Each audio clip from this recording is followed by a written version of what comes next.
como você já disse, meu nome é Alfredo Alves. Eu sou locutor de estúdio, mais especificamente, portanto, eu não saio às ruas, não faço reportagem. Agora eu vou dizer uma coisa que eu fico um pouco preocupado. Eu já estou com 52 anos de carreira, portanto, a minha idade se conta em anos-luz, certo?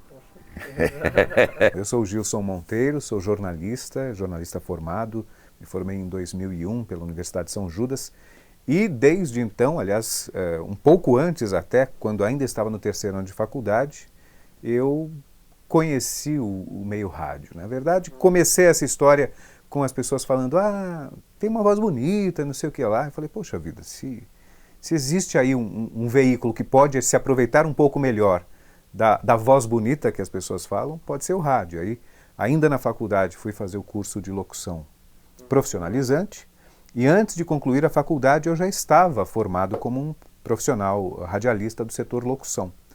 E aí concluí a faculdade de jornalismo já sendo estagiário de uma emissora de rádio aqui em São Paulo e desde então eu sou extremamente suspeito para falar, porque uma vez que você entra no veículo rádio, você se torna um apaixonado, um viciado, e desde então a minha vida é essa, trabalhar dentro do radiojornalismo.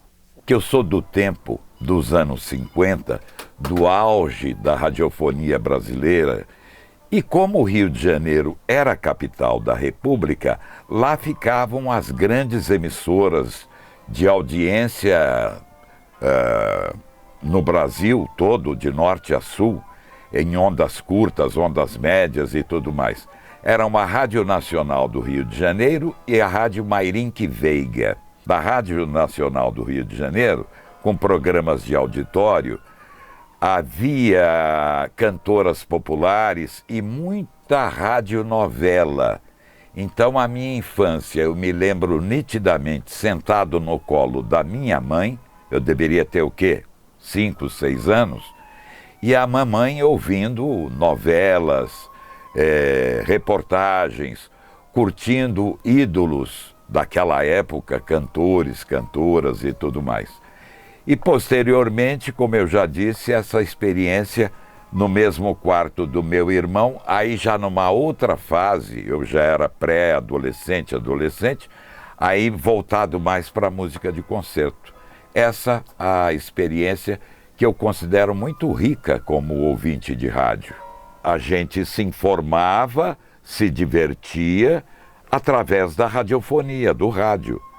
Até os anos 50, com a inauguração da Tupi, de forma muito precária, com muito chuvisco, só preto e branco, aí a televisão começou muito amadoramente até a se desenvolver, mas o rádio permaneceu durante muitos anos com grande importância. Assim, o rádio sempre esteve presente no dia a dia de casa, às vezes quando saía com os meus pais a gente ouvia rádio e tal, mas eu me lembro muito bem, por exemplo, eu no colégio, eu adorava ouvir música clássica. É uma coisa meio fora da caixinha e por acaso eu ouvi a emissora onde hoje trabalho. Mas é uma memória afetiva que eu tenho bastante grande, né? De eu ouvindo um pouco de música clássica, que era um momento de aprendizado em que eu queria realmente parar para me concentrar e a música clássica me ajudava nesse momento. Então, uma memória afetiva que eu tenho era ouvindo música clássica no rádio. Até os anos 80, a grande maioria dos locutores que atuavam nas grandes cidades como Rio e São Paulo, a grande maioria era caipira. Caipira, a denominação que eu dou para aqueles como eu que nasceram no interior. Então, eu acredito que com 18 anos, a noiva de um radialista, amiga da minha irmã, percebeu que o meu timbre era um pouco diferenciado e o noivo radialista, ela me aconselhou a procurar, naquele tempo, a Rádio Piratininga de Franca, nem existe mais, e foi lá que, pelas mãos do diretor artístico, eu comecei a ter as minhas primeiras experiências radiofônicas, até eu subir a serra, foi quando eu fiz um teste na Radiodifusora de São Paulo, que também, infelizmente, não mais existe. Eu passei nesse teste e comecei a me apresentar profissionalmente. Aí houve uma sequência de emissoras que na época eram famosas, que era a Radiodifusora Itupi de São Paulo, a Rádio Eldorado, que era meu sonho e foi realizado, onde eu permaneci bastante tempo. Depois eu fui para a Rádio Jornal do Brasil, que era uma verdadeira escola de radiofonia, onde havia grandes locutores, e eu devo muito ao Rio essa cancha. Eu já tinha esse momento de ficar ouvindo, de ficar imaginando como funcionava o rádio lá na adolescência, de alguma forma mexeu comigo, que me fez ir atrás da faculdade de jornalismo, quadro de aviso de vagas na universidade. Essa rádio comunitária estava lá disponibilizando, precisava de estagiário, né, da área de comunicação. Eu falei, opa, tá para mim, no bairro onde eu moro, pertinho de casa. Fui lá conhecer, era uma rádio precária, com poucos instrumentos, era só, óbvio, por ser uma rádio comunitária, era uma transmissão muito regional ali mesmo, mas aquilo me permitiu ter contato com a prática do rádio. Não era a prática do radiojornalismo, mas a prática do rádio, fazer a locução, uma coisa simples. Não à toa, quando ainda na faculdade, tomei conhecimento de que uma outra emissora, uma emissora já grande, precisava de estágio, me inscrevi. E aí eu tinha um outro colega que já trabalhava nessa emissora, e ele me contou que quando os chefes lá estavam selecionando os currículos para fazer a escolha de quem eles iam pegar lá para testar, para ver se de fato poderiam trabalhar lá com eles, estava lá o currículo do Gilson e eles viram lá a informação da rádio comunitária e disseram, rádio comunitária, tá bom, vou pagar para ver. Teve alguma função o meu trabalho na rádio comunitária que de alguma forma me colocou na área profissionalmente. A minha cidade, Franca, teve a terceira emissora inaugurada no Brasil. Era a Rádio PRB5 de Franca, onde atuaram duas figuras que marcaram muito a radiofonia brasileira, Vicente Leporassi e Silvio Luiz. Antigamente os meios de comunicação eram extremamente mais restritos, né? E eu acho que essa exigência de uma voz mais imponente, a exigência de uma colocação, era uma coisa até grandiosa para tornar uma coisa exclusiva daquela emissora, daquela outra, né? E aí você tem as redes sociais, aí você tem o YouTube, você tem o celular, todo mundo tendo uma câmera e tendo a possibilidade de em segundos colocar isso na internet. Isso fez com que o veículo tivesse que se adaptar naturalmente e tivesse que se aproximar das pessoas. Então, uma coisa é você ficar vendo à distância uma coisa inatingível, outra coisa é você perceber que você também pode fazer aquilo, né? Enfim, eu acho que isso é um caminho inicial para um raciocínio que possa explicar o porquê de essa exigência da voz imponente, desse padrão inicial do rádio, ter caído com o passar do tempo. O rádio, ele por característica própria, ele é um veículo amigo, é um veículo próximo. Dizer que eu sou do tempo que para você atuar no rádio, você tinha que ter um mínimo de voz, timbre, normalmente timbres graves. Hoje isso desapareceu.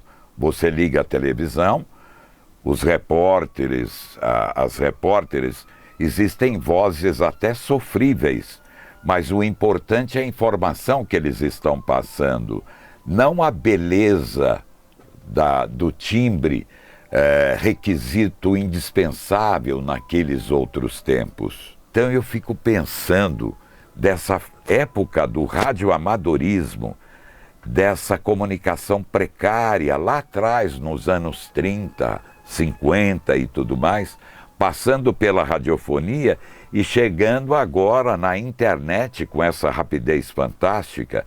Realmente, eu acho que seria da minha parte muita ousadia traçar aqui um perfil futurólogo sobre a sobrevivência do rádio, a importância do rádio. Como é que você faz para conhecer novas músicas hoje? Talvez você faça suas pesquisas e tal, mas eu tenho certeza que de alguma forma algo externo ao seu ato de ir até o aplicativo, até o Spotify da vida para procurar músicas novas, te faz conhecer músicas novas, né? Eu acho que o rádio continua tendo esse papel imprescindível. As pessoas... Você vai ouvir uma música nova, não necessariamente no aplicativo. Você não vai lá para procurar música nova. Tem gente que faz isso, não estou dizendo que isso é regra. Mas eu estou dizendo que eu acho que isso não vai tocar uma tendência. O rádio continua trazendo coisas novas para as pessoas. E a questão você cita aí que você entra no veículo, conecta o teu aparelho e dá o play nas músicas que você quer ouvir. Isso não te permite ter a mesma companhia que o veículo rádio hoje proporciona, que o veículo rádio há 10 anos proporcionava e que eu acredito que com o passar do tempo também continuará proporcionando. Não adianta a tecnologia chegar se ela não consegue chegar e simplesmente devastar, ou a ideia de que isso aconteça, quando ela, na verdade, não está gerando uma competição. Para mim, são linguagens diferentes que se complementam. Por exemplo, os estúdios de rádio hoje têm câmeras de TV. E essas câmeras estão ali por quê? Porque existe uma necessidade, uma demanda das pessoas de verem o que está acontecendo. Tudo bem que isso derruba um pouquinho a questão da magia do rádio, né? Que é uma coisa mais de antigamente, tá? Hoje as pessoas são mais práticas, né? Mas de alguma forma isso complementa, não sobrepõe. Nós temos ouvintes hoje que querem ver quem é o apresentador que eles estão botando no ar, né? Nós temos ouvintes que querem sentir, por mais que a emoção da voz possa transmitir muita informação, querem sentir visualmente o que está acontecendo. Mas na verdade vai um pouco além, né? Emissoras como, por exemplo, a Jovem Pan, que criaram até o seu canal de televisão a partir de uma transmissão em estúdio de rádio, começaram a entender que existe uma necessidade maior de as pessoas visuais terem acesso a essa informação também visual. Mas eu acho que não substitui, complementa. E agora, claro, na época da internet, nós temos o privilégio de o cidadão brasileiro morando em Praga, na República Tcheca, na internet ouvir com um som absolutamente nítido e sem nenhum ruído as emissoras preferidas deste brasileiro em Praga na internet, ouvindo com total nitidez. Isso é um privilégio dos tempos modernos, é claro. Por exemplo, a própria Rádio Cultura, nós temos o Cultura Digital, que é o aplicativo aqui da emissora. Com o aplicativo, você, onde quer que você esteja no planeta, você vai ouvir da mesma forma que se você sintonizar o rádio do lado da rádio, né? Nós temos ouvinte de Paris, que todos os dias ouve programa e interagem com a gente pelo WhatsApp. O rádio ele continua impondo de alguma forma essa configuração, né? Porque para um podcast, qual é a necessidade de você montar um estúdio, fisicamente um estúdio de rádio? Bota numa sala de casa, óbvio, guardadas as devidas proporções. Na sala de casa, alguns microfones, uma lapelinha. As pessoas poderiam conversar e esse áudio está sendo gravado, mas não. Existe essa imposição visual de querer ver essa estrutura montada, né? Existem, óbvio, algumas alternativas de configuração que a gente vê aí em outros podcasts. Mas fica evidente para mim que o rádio traz a sua característica específica para mais esse veículo, né? Que é o uso da internet com transmissão de conversas, de bate-papo, por meio de gravações em que as pessoas podem ouvir a qualquer momento, que são os podcasts. O rádio vai onde muita gente não consegue estar com um outro tipo de comunicação qualquer, né? Até mesmo em lugares onde não há sinal de internet, há sinal de rádio.